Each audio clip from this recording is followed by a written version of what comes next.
ఓం నమో వెంకటేశాయ.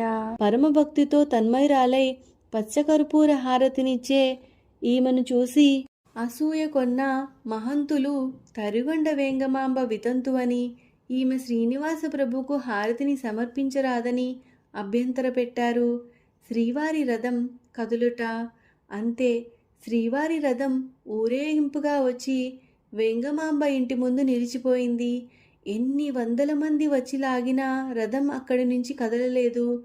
ఉదయమే ఆలయ ప్రదక్షిణ చేసి ఊరేగింపుగా గుడికి చేరువలో శ్రీవారు రథంతో పాటు వేంగమాంబ కుటీరం ముందే స్తంభించిపోయారు. అప్పుడు పశ్చాత్తాపంతో కళ్ళు తెరుచుకున్న మహంతులు వేంగమాంబను తాము అగౌరవపరిచినందుకు శ్రీనివాస ప్రభు ఆగ్రహంగా దానిని గుర్తించి ఆమె కుటీరంలోకి వెళ్ళి వేంగమాంబను శ్రీవారికి యథాప్రకారంగా హారతినివ్వమని కోరారు. పరమానందంతో స్వామి అనుగ్రహానికి పులికించిపోయిన వేంగమాంబ తన కుటీరంలో నుంచి పరుగుడి వచ్చి ఆనందంతో నన్ను పాలింపగరావా, నడిచి వచ్చినావా అన్న పాట ఆలపిస్తూ శ్రీనివాస ప్రభువుకు పచ్చకర్పూరంతో మంగళహారతులిచ్చి శ్రీవారికి మంగళాక్షతలతో దిష్టి తీర్చి టెంకాయ కొట్టి స్వామి సర్వాపరాధాన్ క్షమస్వ అని మొక్కినది. అంతే.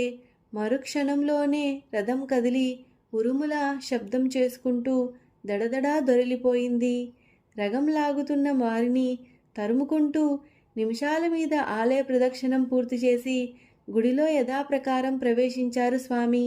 అట్టిది వేంగమాంబ యొక్క అద్భుత భక్తి, శ్రీనివాస ప్రభు ఆమెపై గల అపారమైన ప్రేమ. వేంగమాంబ శిష్యుల గురించి తెలుసుకుందాం.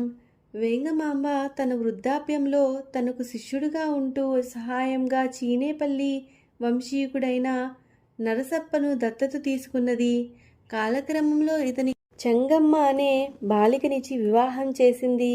వీరికి కలిగిన కుమార్తె లక్ష్మమ్మ. ఆమె భర్త ఇడిమెట్ల గమ్మన్న యొక్క కుమారుడే విష్ణు పారిజాత కావ్యాన్ని రచించిన గంగాధరప్ప. శ్రీనివాసుని సాక్షాత్కారం. ఈ విధంగా వెంగమాంబ ఈ నరసింహబిలం ద్వారా అర్ధరాత్రి యోగ మార్గంలో తుంబురు కోనలోని తన గుహ నుంచి పోయి శ్రీనివాసుని గర్భాలయంలోకెళ్ళి పూజించి వెళ్ళేది.